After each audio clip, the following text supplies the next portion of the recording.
શું તમે જાણો છો રોજ માત્ર એક કેળું ખાવાથી આપણને કેટલા બધા ફાયદા મળે છે જે તમે જાણ્યા પણ નહીં હોય અને તમે વિચાર્યા પણ નહીં હોય કે એક નાનું એવું કેળું આપણા શરીરમાં આટલા બધા ફાયદા આપે છે. ને જે લોકો કેળાને સાવ મામૂલી સમજે છે એના માટે તો આ વિડીયો ખાસ છેલ્લે સુધી જોવાનો છે કે જેનાથી એ લોકો જાણે કે કેળા ખાવાથી આપણને કેટલા બધા ફાયદા મળે છે. અને સાથે બધાના મનમાં બે પ્રશ્ન સૌથી વધારે હોય: કેળું ખાવાથી તો વજન વધે છે અને શું ડાયાબિટીસના દર્દીઓ પણ કેળું ખાઈ શકે? તો આ બધું હું આજના વિડીયોમાં જણાવીશ, માટે વિડીયો લાસ્ટ સુધી જરૂર જોતા લેજો ને આ બધું જાણવું તમારા માટે ખૂબ જ મહત્વનું છે. તો ચાલો વિડીયોની શરૂઆત કરીએ. નમસ્કાર મિત્રો, સ્વાગત છે તમારી મારી યુટ્યુબ ચેનલમાં. હું ડોક્ટર દીપાલી થાકેજા. મિત્રો, ફળ એ આપણા ડાયટનો એક ભાગ છે અને ફળને બહુ ઇમ્પોર્ટન્ટ આપવામાં આવ્યું છે કારણ કે ફળમાંથી આપણને ઘણા બધા પોષક તત્વો, ન્યુટ્રિશન, મિનરલ બધા મળી આવતા હોય છે. અને વાત કરીએ કેળાની, કે જેમાં વિટામિન B6, વિટામિન A અને વિટામિન C રહેલું છે. એની સાથે અમુક મિનરલ જેવા કે પોટેશિયમ, મેગ્નેશિયમ, મેંગેનીઝ અને અમુક ડાયટરી ફાઈબર જે આપણા પાચન તંત્ર માટે ખૂબ જ સારા છે. એ બધી વસ્તુઓ આ કેળામાં રહેલી હોય છે. તો વાત કરીએ કેળાના ફાયદાની, તો સૌથી મોટો અને સૌથી પહેલો ફાયદો કેળા ખાવાથી મળી રહે છે આપણા ડાયજેશન માટે. જે લોકોને પેટને લઈને તકલીફ થતી હોય એના માટે કેળું એ બેસ્ટ ફૂડ છે કારણ કે કેળામાં ડાયજેસ્ટિવ ફાઈબર રહેલા હોય છે જે આપણા પેટમાં જઈને આપણા આંતરડાની જે મુવમેન્ટ હોય છે એને રિસ્ટોર કરે છે, આપણા આંતરડાને ક્લીન કરવામાં મદદ કરે છે કે જેનાથી આપણને કબજિયાતની તકલીફ ના થાય. માટે જે લોકોને કબજિયાત રહેતી હોય એના માટે કેળું રોજ ખાવું બેસ્ટ છે. આની સિવાય પણ પેટને લઈને બીજી તકલીફ જેમ કે ડાયેરિયા છે, જે સૌથી વધારે ઉનાળામાં અને ચોમાસામાં થતા હોય, એના માટે પણ કેળું એક બેસ્ટ છે કારણ કે કેળામાં એક નેચરલ બાઇન્ડિંગની પ્રોપર્ટી રહેલી હોય છે જે સ્ટૂલને બાઇન્ડ કરીને આપણે જે ડાયેરિયાની તકલીફ હોય એને દૂર કરવામાં અને ઓછી કરવામાં મદદ કરતું હોય છે. માટે કેળું એ ડાયેરિયા અને કોન્સ્ટિપેશન, કબજિયાત અને ઝાડા બંને માટે ખૂબ જ ઉપયોગી ફળ છે. માટે કેળાને રોજ એક ખાવું જોઈએ. તો નેક્સ્ટ આગળ વધીએ અને બીજો મોટો ફાયદો કેળા ખાવાથી મળી રહે છે એનર્જી એન્ડ વાઇટાબિલિટી. કેળું ખાવાથી આપણે આપણી શારીરિક શ્રમ માટે આપણી જે ફિઝિકલ સ્ટ્રેન્થ છે એને વધારી શકીએ છીએ. આમ પણ બધા લોકો પહેલા કહેતા હોય ને કે શક્તિ જોતી હોય તો કેળા ખાવા જોઈએ. કેમ? કારણ કે કેળું એક કાર્બોહાઈડ્રેટ ફૂડ છે જે આપણા શરીરમાં ક્વિક અને ફાસ્ટ એનર્જી આપે છે, જેનાથી આપણે તરત જ તાજગી અને તાકાત અનુભવીએ છીએ.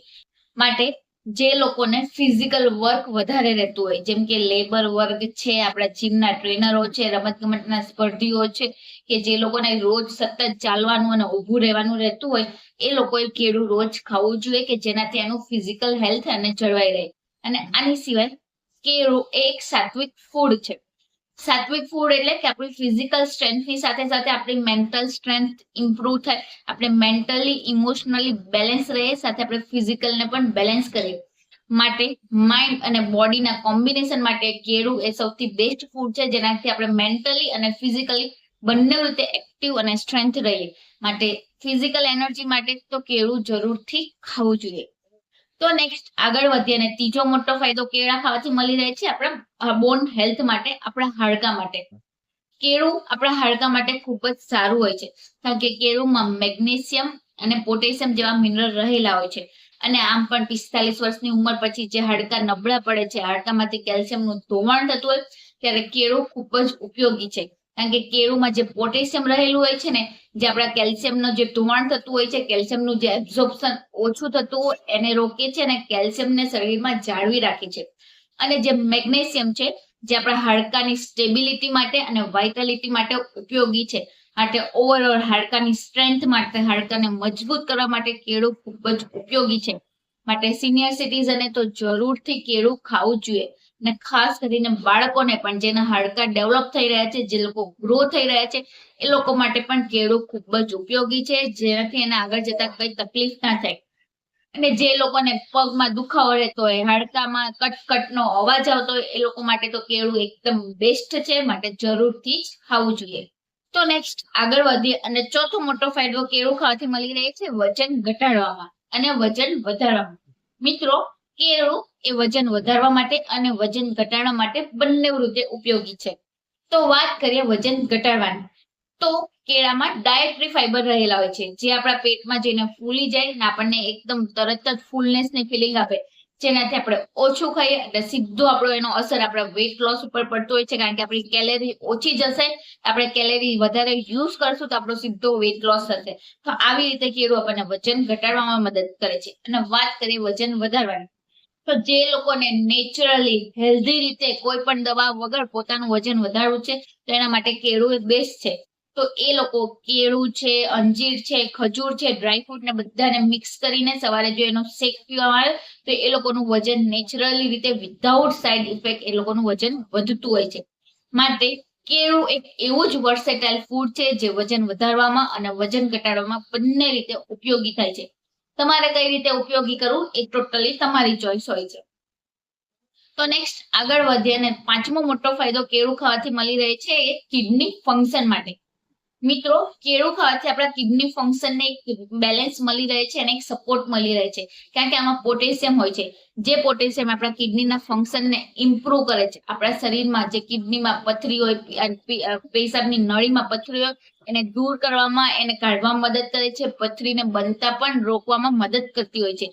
માટે જે લોકોને કિડનીને લઈને કંઈ પણ તકલીફ હોય, એ લોકોને કિડનીની કંઈ પણ બીમારી હોય તો એ લોકોએ કેળું જરૂરથી ખાવું જોઈએ. પરંતુ એક વાત, જે લોકોને ડોક્ટરે પોટેશિયમ ઇન્ટેકનું બેલેન્સ કરવામાં કીધું છે, ખાસ કરીને એ લોકોને પોટેશિયમના બેલેન્સ ઉપર નજર રાખવાની હોય, એ લોકોએ કેળું એના ડોક્ટરની સલાહ મુજબ જ લેવું જોઈએ. તો નેક્સ્ટ આગળ વધીએ અને છઠ્ઠો મોટો ફાયદો કેળા ખાવાથી મળી રહે છે આપણા હાર્ટ હેલ્થ માટે. કેળું ખાવાથી આપણે આપણી હાર્ટ હેલ્થને સુધારી શકીએ છીએ, કારણ કે કેળામાં પોટેશિયમ કન્ટેન રહેલું હોય છે, જે આપણા શરીરમાં જે સોડિયમ કન્ટેન હોય છે, જે વધારે હોય છે, એને બેલેન્સ કરવામાં મદદ કરે છે, એને ઓછું કરવામાં મદદ કરે છે, કે જેનાથી આપણું ઓવરઓલ બ્લડ પ્રેશર આપણું કંટ્રોલમાં રહે. માટે જો તમારે હાઈ બીપી ના રિસ્કને ઘટાડવું હોય તો એના માટે કેળું એક બેસ્ટ ફૂડ છે. આની સિવાય જો હાઈ બીપી નું રિસ્ક ઘટી જાય તો ઓવરઓલ આપણને હાર્ટ એટેકનું, જે સ્ટ્રોકનો ખતરો છે એ પણ આપણને ઘટી જાય છે. અને આની સિવાય કેળું આપણને ટ્રાયગ્લિસરાઇડ, જે ખરાબ કોલેસ્ટ્રોલ, જેને એલડીએલ કહેવામાં આવે છે, એને પણ ઓછું કરવામાં મદદ કરે છે, જેનાથી લોહીની નળીમાં કચરો છે, ચરબી છે, જમા નહીં થાય તો આપણને હાર્ટ એટેક, સ્ટ્રોકનો ખતરો તરત જ ઓછો થઈ જાય છે. માટે ઓવરઓલ હાર્ટ હેલ્થ માટે કેળું એ બેસ્ટ ફૂડ છે, માટે જરૂરથી જ ખાવું જોઈએ. તો મિત્રો, આ થયા કેળા ખાવાના મોટા મોટા ફાયદા. એની સિવાય પણ કેળું આપણને રોગ પ્રતિકારક શક્તિ વધારવામાં મદદ કરે છે, આપણા મૂડને બેલેન્સ કરવામાં મદદ કરે છે, આપણી યાદશક્તિ વધારે છે, આપણી કાર્યક્ષમતા વધારે છે. માટે કેળું જરૂરથી રોજ ખાવું જોઈએ. પરંતુ બધાના મનમાં પ્રશ્ન થાય કે કેળું આટલા સારા છે એટલે કેટલા ખાવા જોઈએ? તો દિવસ દરમિયાન 1 થી 2 કેળા જ ખાવા જોઈએ. અને બાળકોને અને સિનિયર સિટીઝન એટલે 45 વર્ષની ઉંમરના લોકોએ તો દિવસ દરમિયાન એક જ કેળું ખાવું જોઈએ, કે જેનાથી એનું બોડી એ બધી વસ્તુને બરાબર ડાયજેશન કરી શકે અને એના ન્યુટ્રિશન એને મેળવી શકે. અને જે લોકોને ફિઝિકલ કામ વધારે રહેતું હોય, એ લોકોને શારીરિક શ્રમ વધારે રહેતો હોય, એ 2 થી 3 કેળા પણ ખાઈ શકે છે. પરંતુ હવે વસ્તુ ખાસ ધ્યાનમાં રાખવાની કે બધાના મનમાં પ્રશ્ન હોય, શું ડાયાબિટીસ વાળા કેળું ખાઈ શકે છે? કારણ કે ડાયાબિટીસ વાળાને તો સુગર અને કાર્બોહાઈડ્રેટને બેલેન્સ કરવાનું હોય છે, એ લોકોને સુગર તો વધારે લેવાની જ નથી, અને કેળામાં તો નેચરલ સુગર અને કાર્બોહાઈડ્રેટ રહેલી હોય છે.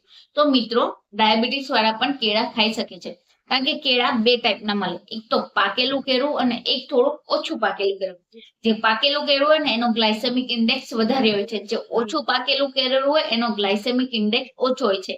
અને ડાયાબિટીસના દર્દીઓ માટે જે ઓછું પાકેલું કેળું છે, જેનો ગ્લાયસેમિક ઇન્ડેક્સ થોડો ઓછો છે, એ કેળું ખાવું જોઈએ, કે જેનાથી એના શરીરમાં સુગર છે એ જલ્દી રિલીઝ નહીં થાય અને સુગર સ્પાઇક નહીં આવે. અને ડાયાબિટીસના દર્દીઓ પણ કેળું ખાઈ શકે, પરંતુ ઓછું પાકેલું જ કેળું એના માટે સૌથી બેસ્ટ હોય છે.